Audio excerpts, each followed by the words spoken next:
हरे कृष्ण, राधे राधे। आप सभी को पौष कृष्ण पक्ष की संकष्टी चतुर्थी की बहुत बहुत शुभकामनाएं। आज की इस वीडियो में हम सुनेंगे पौष मास में संकष्टी चतुर्थी के दिन सुनी जाने वाली सभी कहानियां। तो प्रेम से बोलिए गजानन गणेश भगवान की जय। एक समय की बात है, देवी पार्वती ने गणेश भगवान से पूछा, हे पुत्र, पौष माह के कृष्ण पक्ष की चतुर्थी को संकट नाशक चतुर्थी कहते हैं। इस दिन का व्रत कैसे करना चाहिए, सारी बातें मुझे विस्तार पूर्वक बताओ। अपनी माता की बातें सुनकर गणेश जी बोले, हे माता, पौष कृष्ण चतुर्थी सब संकटों की नाशक है, विधि फलदायक है और संपूर्ण सिद्धियों को देने वाली है। विधि विधान से इस दिन पूजा करनी चाहिए और व्रत करना चाहिए। तो गणेश जी की बातें सुनकर माता पार्वती कहने लगी कि हे पुत्र, मुझे इस व्रत के बारे में बताओ। इस दिन क्या करना चाहिए, कौन सी कथा सुननी चाहिए। तब गणेश जी बोले, हे माता, मैं आपसे एक पौराणिक कथा सुनाता हूँ, आप ध्यान पूर्वक सुनिए। पूर्व काल में राजा नल नाम के एक पुण्यात्मा राजा थे। उनकी पत्नी बहुत सुंदर थी और उनकी पत्नी का नाम दमयंती था। उनकी पत्नी पतिव्रता और धार्मिक विचारों वाली थी। एक बार उन्हें संकटग्रस्त होकर अपने राज्य से हाथ धोना पड़ा। राजा नल जुए में हार गए। जुए में सब कुछ हारकर वे दमयंती को लेकर वन में निकल पड़े। भूख प्यास से बेहाल राजा और रानी वनों में भटकते रहे, दुखी हो गए। एक दिन वन में भटकते भटकते राजा ने कुछ पंछियों को देखा। उन पंछियों के पंख सोने के थे। उन्हें देखकर राजा ने सोचा कि अगर मैं इन पंछियों को पकड़ लेता हूं तो मेरा गुजारा बहुत अच्छे से हो जाएगा। यह सोचकर राजा ने जो चादर ओढ़ रखी थी उसे खोलकर पंछियों पर डाल दिया। राजा का दुर्भाग्य तो देखिए, वे पंछी चादर को भी लेकर उड़ गए। अब तो राजा बहुत दुखी हुए क्योंकि उनके तन पर अब वस्त्र भी नहीं था। राजा नल और रानी दमयंती अपने इस हाल पर बहुत दुखी हो रहे थे। एक दिन की बात है कि राजा नल और रानी दमयंती दोनों एक पेड़ के नीचे विश्राम कर रहे थे। दोनों ने एक ही कपड़े से अपने तन को ढक रखा था। अधिक थकान के कारण रानी की आंख लग गई। राजा नल रानी दमयंती को देखकर बहुत दुखी हो रहे थे और मन में सोच रहे थे कि मेरी वजह से रानी को न जाने कितने दुखों का सामना करना पड़ रहा है। क्यों न मैं ऐसा करूं कि रानी को यहीं छोड़कर चला जाऊं। रानी की आंख खुलेगी, मुझे नहीं देखेंगी तो अपने पीहर चली जाएंगी। मुझसे तो रानी का यह हाल बिल्कुल नहीं देखा जाता। यह सोचकर राजा नल ने साड़ी के 2 टुकड़े किए। एक टुकड़े से खुद को ढका और एक टुकड़ों से रानी को ढक दिया। रानी को वहीं पर सोया हुआ छोड़कर वहां से चले गए। थोड़ी देर बाद जब रानी दमयंती की आंख खुलती है तो उन्होंने देखा कि राजा नल वहां पर नहीं है। वह बहुत परेशान हो गई। हैरान परेशान होकर राजा को जोर जोर से आवाजें लगाने लगी। वन में इधर उधर पागलों की तरह घूमने लगी।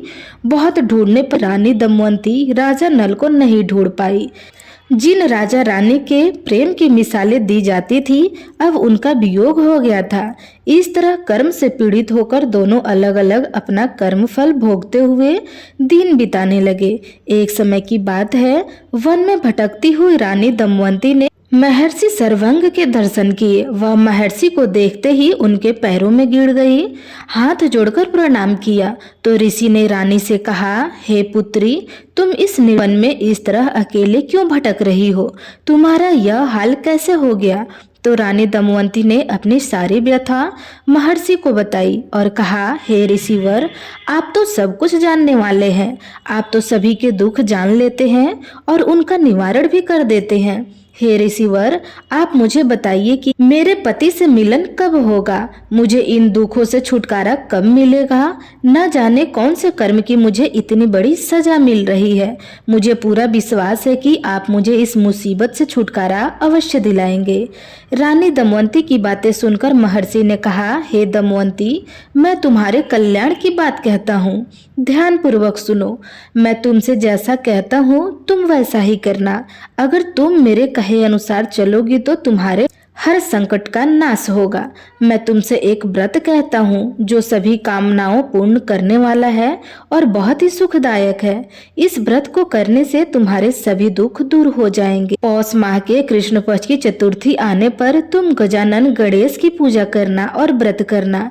इस दिन गजानन की पूजा करके निराहार रहकर शाम को चंद्रोदय होने के बाद अर्घ देकर अपने व्रत का पालन करना और भगवान गणेश से अपनी भूल के लिए क्षमा याचना करना, अपने मंगल जीवन की कामना करना। हे रानी, ऐसा करने से तुम्हारी सारी इच्छाएं पूर्ण हो जाएंगी, तुम्हारे पति से तुम्हारा मिलन भी हो जाएगा।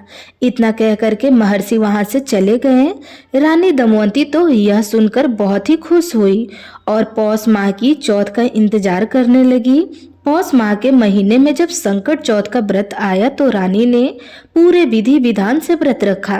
विधि विधान से गणेश जी की पूजा की, व्रत कथा सुनी। शाम के समय चंद्रमा के उदय होने पर चंद्रमा को अर्घ देकर अपने मंगल जीवन की कामना करते हुए अपने से जाने अनजाने हुई गलतियों के लिए क्षमा भी मांगी। तब गणेश जी भगवान रानी दमयंती के इस तरह श्रद्धा पूर्वक व्रत करने से उस पर प्रसन्न हो गए। भगवान गणेश की कृपा से रानी दमयंती को पति, राज्य, पुत्र और पूर्वकालीन वैभव सब कुछ प्राप्त हो गया। भगवान गणेश कहते हैं, हे माता, महाभारत काल में पौष माह के कृष्ण पक्ष की चतुर्थी के इस व्रत को श्री कृष्ण ने युधिष्ठिर को बताया था। जब पांडव जुओं में अपना सब कुछ हार गए और अज्ञातवास में बहुत कष्ट अनुभव करने लगे, तब भगवान कृष्ण ने उन्हें इस व्रत को करने की सलाह दी। इस व्रत को विधि विधान से सभी पांडवों ने किया और महाभारत के युद्ध में पांडवों को जीत हासिल हुई। हे माता, पौष माह की चौथ का यह व्रत सभी व्रतों में सबसे उत्तम माना जाता है। यह सभी संकटों का नाश करता है और भाग्य की वृद्धि करता है। हे गणेश जी भगवान, जैसे आपने राजा नल और रानी दमयंती के भाग्य का उदय किया, वैसा ही सबका करना। जैसे उन पर संकट आए, जैसे आप उन पर क्रोधित हुए, ऐसे किसी पर भी मत होना। अपने कृपा दृष्टि सभी पर बनाए रखना। तो प्रेम से बोलिए गणेश भगवान की जय। प्रिय श्रोताओं, अब आइए श्रवण करते हैं गणेश चतुर्थी की दूसरी कथा। द्वापर युग की बात है। द्वापर युग में जब भगवान श्री कृष्ण ने वासुदेव और देवकी के यहाँ श्री कृष्ण के रूप में अवतार लिया और ब्रजभूमि में लीलाएं की, तो सभी देवी देवताएं भी अपने अंश से उनकी उन लीलाओं में सहायक हुए। कामधेनु माता भी अपने अंश से उत्पन्न होकर बहुला नाम से नंद बाबा की गौशाला में गाय बनकर उसकी शोभा बढ़ाने लगी। बाल रूप श्री कृष्ण जी का बहुला से और बहुला का श्री कृष्ण जी से बड़ा स्नेह था। कहा जाता है कि बालक श्री कृष्ण को देखते ही बहुला के थनों से दूध की धाराएं बहने लगी। श्री कृष्ण जी बहुला की मातृत्व भाव को देखते और अमृत सदृश उस दूध का पान करते। एक दिन की बात है कि बहुला वन में घास चर रही थी। उसी समय श्री कृष्ण को एक बाल लीला सूझी। उन्होंने माया से सिंह का रूप धारण कर लिया। बहुला तो सिंह को देखकर भयभीत हो गई, थर थर कांपने लगी। तब बहुला ने डरते हुए सिंह से कहा कि हे वनराज, मैंने तो अभी अपने बछड़े को दूध भी नहीं पिलाया है। वह मेरी प्रतीक्षा कर रहा होगा। मुझे जाने दो, मैं अपने बछड़े को दूध पिलाकर तुम्हारे पास फिर से वापस आ जाऊंगी। तब तुम मुझे खा लेना और अपनी भूख मिटा लेना। तब सिंह कहने लगा कि मृत्यु पास में फंसे जीव को छोड़ देने पर उसके पुनः वापस लौट आने का क्या विश्वास है। अब बहुला कुछ न कह सकी। उसने सत्य और धर्म की शपथ ली। तब सिंह ने उसे छोड़ दिया। बहुला गौशाला में गई और अपने बछड़े को दूध पान कराने लगी। उसके बाद अपने वचन की रक्षा के लिए फिर से सिंह के पास आ गई। बहुला को देखकर सिंह का रूप धारण किए हुए श्री कृष्ण जी प्रकट हो गए और बोले, बहुला, तुम्हारी अग्नि परीक्षा थी। तुम अपने सत्य और धर्म पर दृढ़ रही। इसी के प्रभाव से अब घर घर में तुम्हारा पूजन होगा। आज से तुम गाय माता के नाम से जानी जाओगी। बहुला भगवान कृष्ण का आशीर्वाद पाकर अपने घर लौट आई और अपने बछड़ों के साथ अब आनंद से रहने लगी। तो प्रेम से बोलिए श्री कृष्ण भगवान की जय, बहुला माता की जय। प्रिय श्रोताओं, अब आइए सुनते हैं तीसरी कथा। किसी गांव में एक बुढ़िया माई रहती थी। बुढ़िया माई का एक बेटा था। बुढ़िया माई बहुत गरीब थी। उनका बेटा जंगल से लकड़ियां काट कर लाता और उसी को बेचकर दोनों माँ बेटे अपना गुजर बसर करते थे।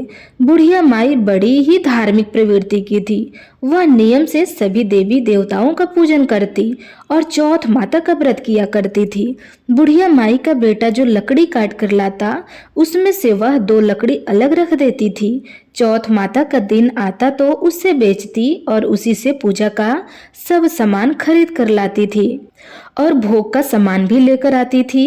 भोग के सामान में आटा, घी, शक्कर लाकर 4 लड्डू बनाती। एक लड्डू चंद्र देवता को अर्पित करती, एक गणेश भगवान को अर्पित करती, एक अपने बेटे को खाने को दे देती और एक से अपने व्रत का पारण करती।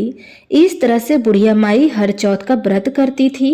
एक दिन की बात है, बेटा पड़ोसन के यहाँ कुछ लेने चला गया तो देखा कि पड़ोसन चूरमा बना रही थी। तो पड़ोसन से कहने लगा, आज कोई त्योहार है क्या जो आप चूरमा बना रही हो? तो पड़ोसन ने कहा, बेटा हाँ त्योहार है, पर मैं तो आज ही चूरमा बना रही हूँ। तुम्हारी माँ तो हर महीने बनाती है, क्यों, क्या तुम्हें खाने को नहीं देती? तब उसने कहा कि देती है, लेकिन पड़ोसन ने फिर भी उसके बेटे को कान भर दिए। बोली, बेटा तुम इतनी मेहनत करके लकड़ियां काट कर लाते हो, पर तुम्हारी माँ को देखो, उसमें से लकड़ियां छुपा कर रख देती है और फिर बेचकर पूजा का सामान लेकर आती है, खूब मजे करती है। अब बेटे को तो पड़ोसन की सीख लग गई। जाकर अपनी माँ से कहने लगा कि माँ, मैं इतनी मेहनत से लकड़ियाँ काट कर लाता हूँ और तुम उसमें से लकड़ियाँ छुपा कर रख देती हो।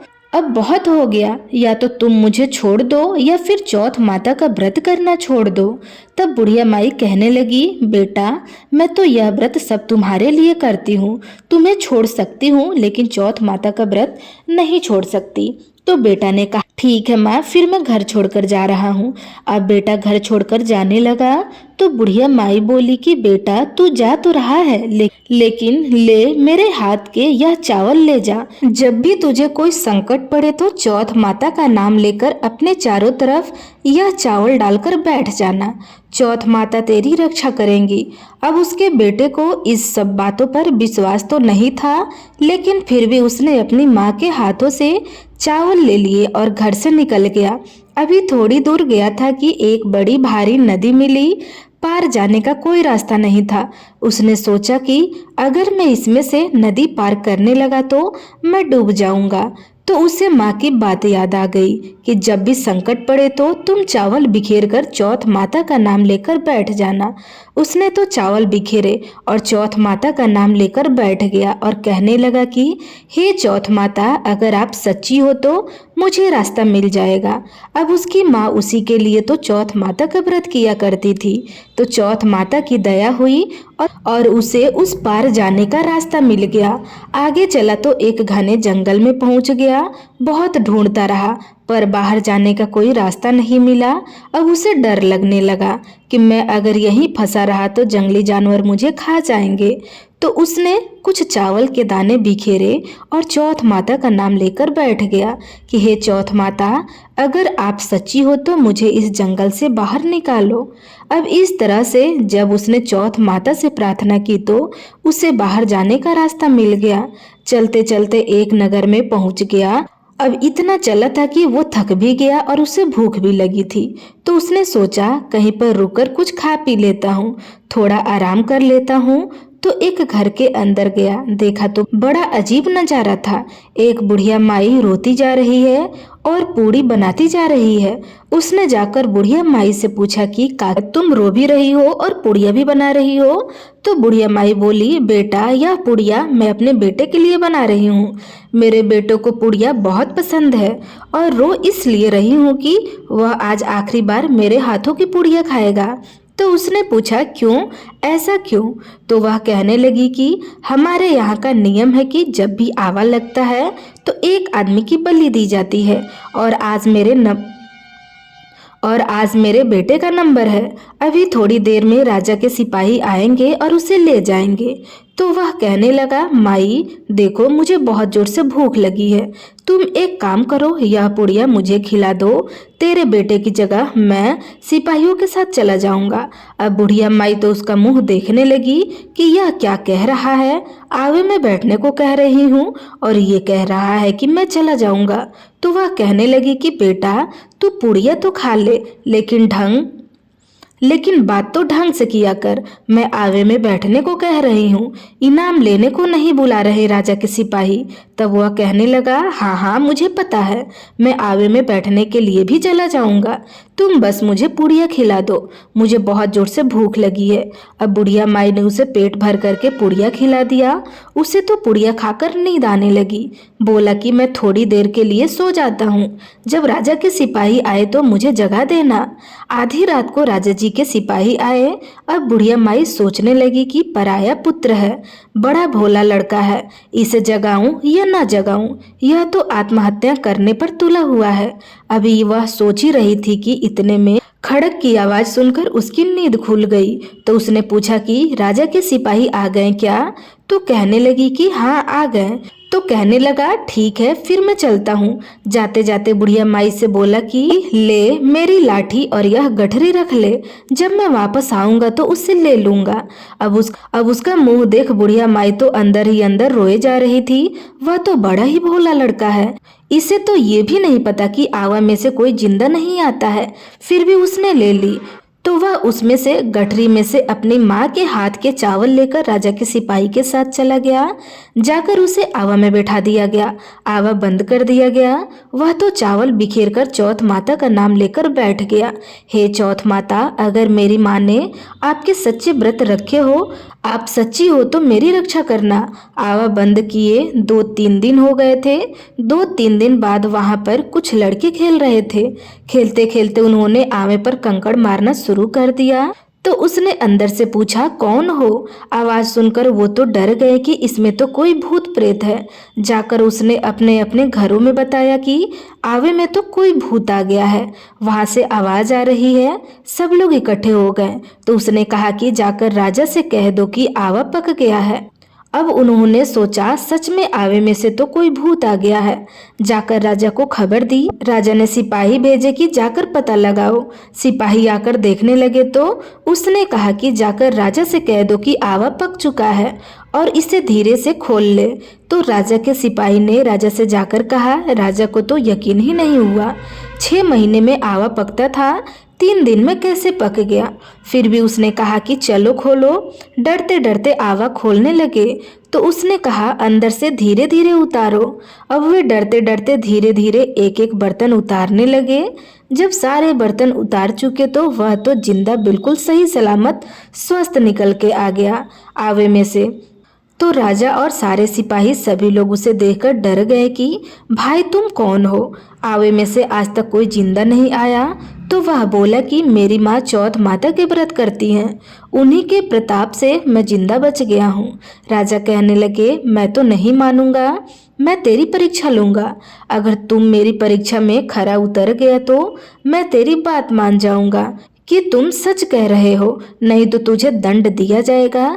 अब राजा ने उसे हाथ में हथकड़ी लगाकर एक घोड़े पर बैठा दिया और राजा दूसरी बार एक घोड़े पर खुद बैठ गया और बोला कि अगर तेरी चौथ माता सच्ची है तो तेरे हाथ की हथकड़ी खुलकर मेरे हाथ में लग जाएंगी।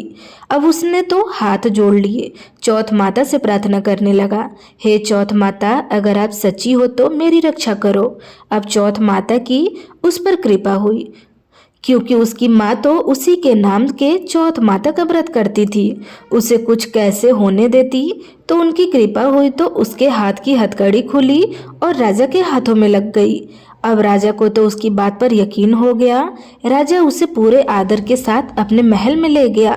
राजा की एक बेटी थी, उसने बड़े धूमधाम से अपनी बेटी का विवाह उस लड़के के साथ कर दिया। अब बुढ़िया माई का बेटा राजा के महलों में रहने लगा। एक दिन की बात है, अपनी पत्नी के साथ महल की छत पर घूम रहा था। एक तरफ बिजली चमकती देखकर कहने लगा कि आज तो हमारे गांव में बिजली चमक रही है। तो राजकुमारी ने पूछा कि क्या आपका गांव भी है? तो वो बोला हाँ है। तो वह पूछने लगी कि आपके गांव में कौन कौन रहता है? तो बोला मेरी माँ रहती है। मैं अपनी माँ से नाराज हो गया और इसलिए घर छोड़कर निकल गया। तो राजकुमारी कहने लगी कि मुझे तो अपने घर जाना है, मुझे तो अपने सासू जी का आशीर्वाद लेना है। उसने अपने माता पिता से कही तो उसके माता पिता मना करने लगे कि भाई तुम राजकुमारी हो, एक गरीब घर में कैसे रहोगी, एक टूटी सी झोपड़ी में तुम कैसे रहोगी? तो वो बोली ना मैं तो जाऊंगी। अब उसके माता पिता ने उसे विदा कर दिया। बहुत सारा धन दिया, बहुत सारे नौकर चाकर दिए, खूब बड़ी सेना दी, हाथी पर बिठाकर दोनों को विदा कर दिया। अब वे अपने नगर के लिए चल दिए। जब नगर के पास आए तो लोगों ने पहचान लिया, यह तो बुढ़िया माई का बेटा है। बुढ़िया माई के पास जाकर सूचना देने लगे कि तुम्हारा बेटा बहू आ रहे हैं। अब बुढ़िया माई सोचने लगी कि सब लोग मेरी हंसी उड़ाते थे, मेरे से छेड़खानी करते थे, तो आज भी हंसी उड़ा रहे होंगे। उसने उसकी बातों पर कुछ भी ध्यान नहीं दिया। तब वहां पर उसकी पड़ोसन आई और आकर बोली कि बुढ़िया माई क्यों बैठी हो, अपने बेटे बहू के स्वागत की तैयारी क्यों नहीं करती हो? तो बुढ़िया माई बोली तुम भी हंसी उड़ा लो, मेरे कहाँ बेटा कहाँ कोई बहू, एक बेटा था जिसे तूने सिखा करके दूर भगा दिया, अब कहाँ बेटा और कहाँ की बहू? वो बोली ना मैं सच कह रही हूँ, तेरा बेटा बहू आ रहे हैं, बहुत सारा धन दौलत नौकर चाकर बहुत बड़ी सेना लेकर तेरा बेटा अपनी पत्नी को लेकर आ रहा है। तब बुढ़िया माई उठी, उसने बहू के स्वागत की खूब तैयारी की। बेटा आकर अपनी माँ के पैरों में गिर गया, बोला माँ मुझे माफ कर दो, मैंने तेरे पर शक किया, तू तो सच्ची है, चौथ माता के व्रत करती है, चौथ माता की वजह से ही आज मैं जिंदा हूँ। तब बुढ़िया माई अपने बेटे से मिली, बहू से मिली, बहुत खुश हुई। पूरे नगर में ढिंढोरा पिटवा दिया गया कि सभी लोग चौथ माता का व्रत करें। चौथ माता की कृपा से सभी के घर में खूब धन संपत्ति हो गई। चौथ माता ने सब पर कृपा करी, सभी के बच्चों की रक्षा की। हे चौथ माता, जैसे आपने बुढ़िया माई पर कृपा करी, जैसे उसके बेटे की रक्षा की, ऐसे ही सभी पर अपनी कृपा बनाए रखना और सभी के बच्चों की, सभी की संतानों की रक्षा करना, सभी के घर में खूब सुख संपत्ति देना। तो प्रेम से बोलिए चौथ माता की जय।